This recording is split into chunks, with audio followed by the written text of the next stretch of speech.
नमस्कार, आपका बहुत स्वागत है इंडिया वॉइस पे। मैं हूं आपके साथ समृद्ध मिश्रा। वक्त हो चला है खबर झारखंड का, तो बुलेटिन की शुरुआत करते हैं पहली खबर के साथ। घाटशिला उपचुनाव में झारखंड मुक्ति मोर्चा ने एक एक वोट पर नजरें टिका दी हैं।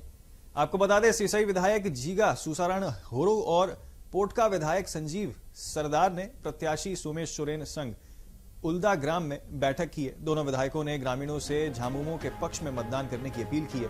उन्होंने कहा कि राज्य सरकार हर योजना को अंतिम व्यक्ति तक पहुंचा रही है। जनसंपर्क अभियान के तहत विधायक लगातार गांव-गांव भ्रमण कर रहे हैं। झामुमो को उम्मीद है कि जनता फिर एक बार उन्हें समर्थन देगी।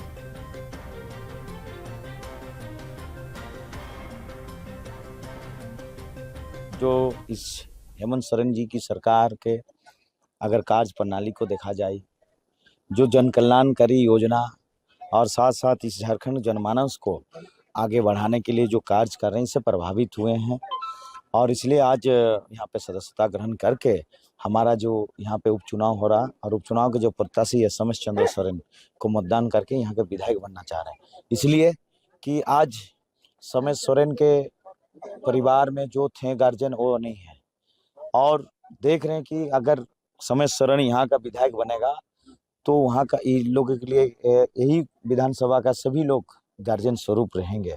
तो इसलिए आज उनको विधायक बना के और इस क्षेत्र में जो माननीय रामदास सोरेन जी थे उनके अधूरा कार्य जो अधूरा बहुत सा योजना रह चुका है उनको पूर्ण करने के लिए घाटशिला उपचुनाव में झारखंड मुक्ति मोर्चा ने बीजेपी पर जमकर निशाना साधा है। जेएमएम प्रवक्ता कुणाल सांगरी ने बीजेपी प्रत्याशी बाबूलाल सोरेन के बयान को गलत बताया। उन्होंने कहा कि सोरेन को कुम्हार समाज को एसटी में शामिल करने का कोई अधिकार नहीं है। सांगरी ने NH-33 अंडरपास पर बढ़ते हादसों पर भी सवाल उठाया है। धामबुल एयरपोर्ट मुद्दे पर बोलते हुए कहा कि केंद्र सरकार नहीं चाहती है कि एयरपोर्ट खुले। कुणाल सांगरी ने कहा कि आने वाले वर्षों में घाटशिला को जिला बनाया जाएगा।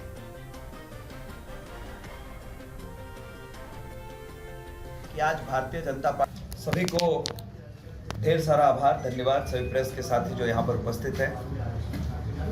और मेरे साथ आज इस प्रेस वार्ता में यहाँ उपस्थित सीपीआई के सचिव मंडल के माननीय सदस्य आदरणीय भुवनेश्वर तिवारी जी, मेरी दाईं ओर वरिष्ठ झारखंड आंदोलनकारी आदरणीय रामदास सांसदा जी।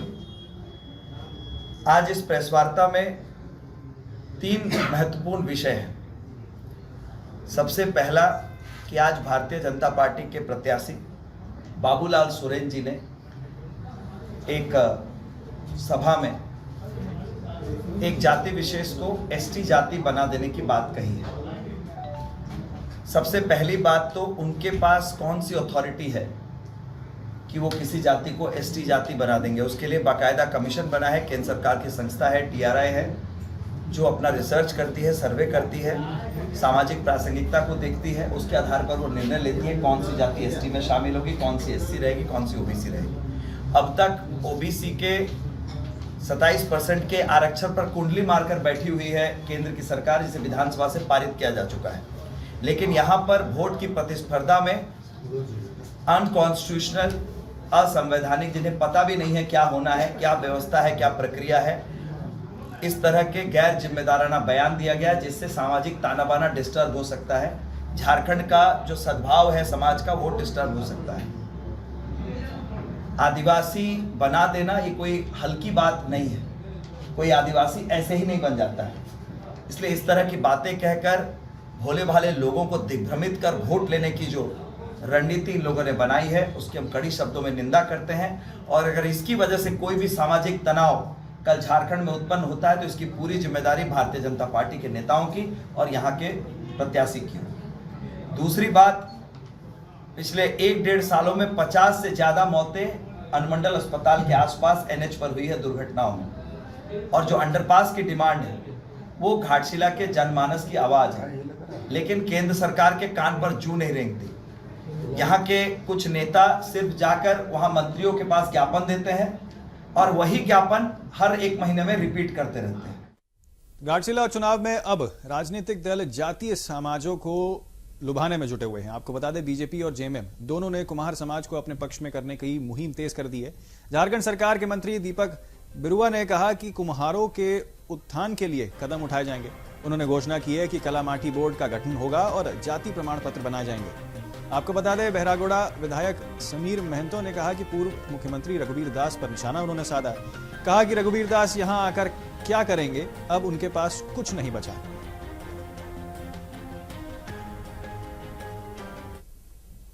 माटी से माँ का दर्शन दिलाता है और पर्व त्योहार धर्म कर्म पूजा पाठ हर जगह ये समाज बिना हर चीज अधूरा है। और इसीलिए निश्चित रूप से हम कहेंगे कि लंबे समय बीजेपी इस राज्य को चलाने का काम किया है, लेकिन समाज के प्रति उनका जो जिम्मेदारी था वो जिम्मेदारी से भाग किया है। निश्चित रूप से हम सबका जिम्मेदारी बनता है कि ये समाज जब हर चीज में धर्म कर्म पूजा पाठ हर चीज में हम उनको साथ देता है और प्राचीन परंपरा को अगर देखेंगे तो निश्चित रूप से ये समाज के बिना तो मानव जीवन अधूरा था। तो ऐसे परिस्थिति में इनका उचित सम्मान, इनका जगह सम्मान जो होगा हम सरकार से बात करेंगे और ये कुंभकार समाज को ये माटी कला बोर्ड का गठन करके पुनः इस समाज के उत्थान के लिए जो भी कुछ का व्यवस्था का जरूरत होगा हम उसको करने का प्रयास। बहुत अच्छी बात है। देखिए, हम लोग सरकार को मूलवासी आदिवासी की सरकार कहते हैं और जो मूलवासी यहाँ माने हजारों सालों से सैकड़ों सालों से रहते हैं और हमारे समाज के साथ इनका हर त्योहार में, हर पर्व त्योहार में, संस्कृति में हर तरह का इनका योगदान रहा है। आज आधुनिकीकरण हो गया तो बर्तन वासन सारा चीज़ अलग तरीके से प्लांट फैक्ट्री में बन के आते हैं, लेकिन जब ये चीज़ों की कमी थी उस समय यही समाज के लोग उनको जो है ना मदद करते और एक जीवन राह चलने का रूप में थे। आज इनकी संख्या कम है, कम संख्या में लोग हैं तो अपनी बातों को सरकार में या और ऐसे जगह नहीं रख पाते हैं, इसलिए इनको हमारी सरकार को विशेष ध्यान दे करके मदद करना चाहिए। घाटशिला चुनाव नजदीक आते ही राजनीतिक सरगर्मियां जो हैं वो भी तेज हो गई हैं। आपको बता दें कि एटमॉस्फेयर रिसोर्ट में भाजपा नेता प्रतिपक्ष और पूर्व मुख्यमंत्री बाबूलाल मरांडी ने प्रेस वार्ता की है। उन्होंने मीडिया के माध्यम से झारखंड सरकार पर तीखा हमला बोला है। मरांडी ने कहा कि सरकार जनता से जुड़े मुद्दों पर विफल साबित हुई है। रहा था कि हम उस जो सारंडा के जंगल में है 6-7 खदानें थी जिसको नीलाम करना था, लेकिन पूरे 5 साल हेमंत सोरेन ने बिताए उसको नीलाम नहीं कराया, बल्कि क्या होता है कि उसके लिए राज्य सरकार ने बार बार केंद्र सरकार को पत्र यही लिखते रहा ताकि हम उसमें से यानी अपने मन चाहे लोगों को हम दे सकें और पेटी में या उसको क्या बोलते हैं कोलैबोरेशन करके जीएसएमडीसी के साथ कहने को तो, लेकिन हकीकत क्या था कि वो अपने लोगों के साथ ज्वाइंट वेंचर करके उत्खनन करना, और आज तक वो सारे आयरन ओर की खदान की कोई नीलामी नहीं हुई।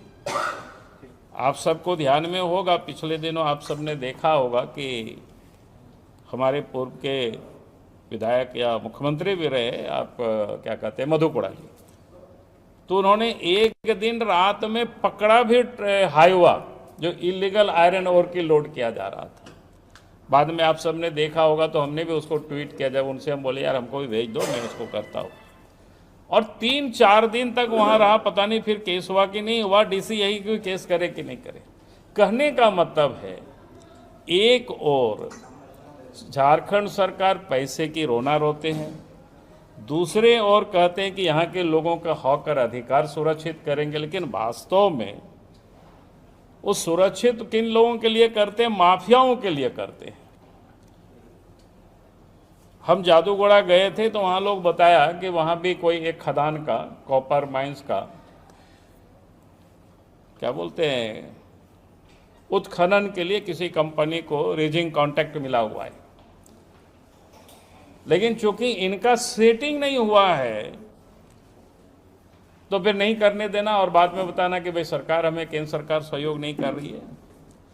तो इसी प्रकार से हमने कहा कि ये जो खनिज की जो लूट, लघु खनिज की जो लूट है हेमंत सोरेन की सरकार कर रही है, ये बातों की जानकारी आज इस घाटशिला विधानसभा के हर मतदाताओं के तक हम सब लोगों ने भी पहुंचाया बातों को, और वो लोग खुद अनुभव कर रहे हैं। जो सारंडा के जंगल में है 6-7 खदानें थी जिसको नीलाम करना था, लेकिन पूरे 5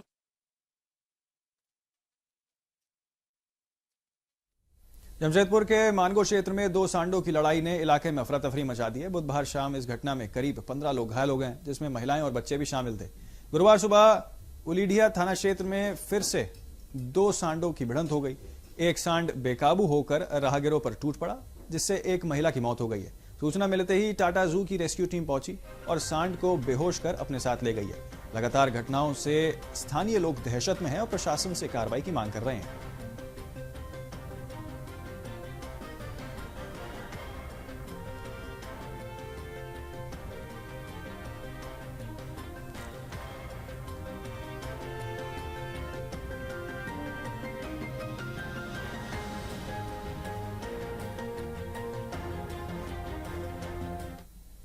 तो रांची रेल मंडल के विशेष अभियान के तहत मूरी रेलवे स्टेशन पर बड़ी कार्रवाई की गई है। रेल सुरक्षा पोस्ट मूरी ने ऑपरेशन नारकोस के दौरान 4 किलो गांजा बरामद किया है। बरामद मादक पदार्थ की अनुमानित कीमत जो है वो तकरीबन 40,000 रुपए बताई जा रही है।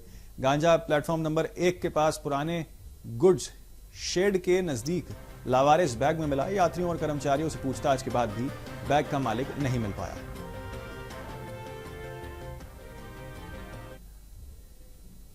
तो फिलहाल के लिए खबर झारखंड में मेरे साथ इतना ही, लेकिन बाकी तमाम खबरों के लिए आप जुड़े रहिए सिर्फ इंडिया वॉइस के साथ। इंडिया वॉइस, आपकी सोच, आपकी आवाज।